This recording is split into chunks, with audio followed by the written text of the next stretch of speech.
बलसागर भारत हो, विश्वात शोभूनी राहो. विविध प्रथा, परंपरा आणि सांस्कृतिक वारशाचे जतन करीत प्रगतीकडे झेपावणारा आपला भारत देश. या भारत देशात देवी देवतांची अनेक जागृत स्थाने आहेत. त्यापैकीच एका श्री गणेशाच्या जागृत स्थानी आपण सध्या आलेलो आहोत. या ठिकाणाचे वैशिष्ट्य म्हणजे सर्वसाधारणपणे गाव वस्ती तयार होते आणि त्यानंतर त्या गावात त्या परिसरात मंदिराची निर्मिती केली जाते. इथे मात्र त्याच्या अगदी उलट आहे. येथे श्री गणरायाची स्थापना करण्यात आली, मंदिर उभारण्यात आले आणि त्यानंतर त्याच्या सेवेसाठी अवघा गाव वसवण्यात आला. हे गाव आहे कोल्हापूर जिल्ह्यातील शिरोळ तालुक्यातलं गणेशवाडी.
गेल्या कित्येक वर्षांपासून गणेशवाडीतील या श्री गणेश मंदिराविषयी ऐकून होतो, मात्र आजवर येथे जाण्याचा योग आलेला नव्हता. प्रजासत्ताक दिनी श्री गणेशाच्या दर्शनासाठी आम्ही पोहोचलो. या श्री गणेश मंदिराच्या परिसरातच गावचे हायस्कूल असल्याने मंदिर परिसरात ध्वजारोहण करण्यात आले होते.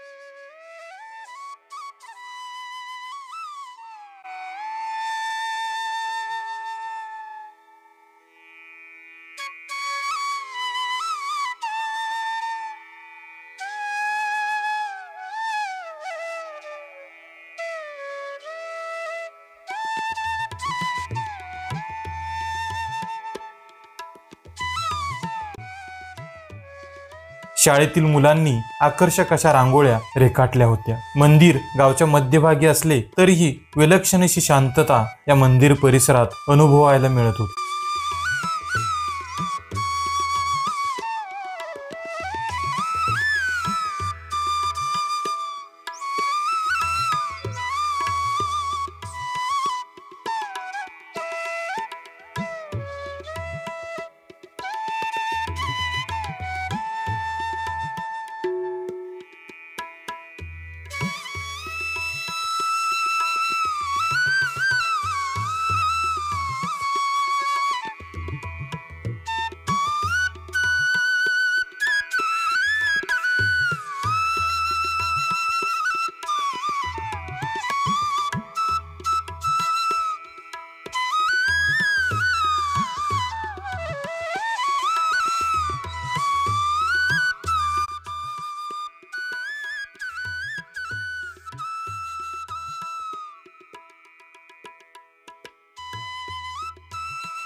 साधारणपणे 1750 ते 1756 या कालावधीमध्ये या गणेशवाडीतील श्री गणेश मंदिराची स्थापना करण्यात आली। गणेशवाडीतील हे मंदिर हजारो भाविकांचे श्रद्धास्थान। कोल्हापूर शहरापासून 55 किलोमीटर अंतरावर कृष्णा नदीच्या काठी हे गणेशवाडी गाव वसलेलं आहे। या मंदिराच्या स्थापनेबाबत 2 आख्यायिका फार प्रसिद्ध आहेत। रत्नागिरी परिसरातील कोतवडे गावचे हरिभट्ट पटवर्धन हे मोठे गणेश भक्त होते। त्यांनी तब्बल 21 वर्ष दुर्वांचा रस पिऊन श्रींची आराधना केली।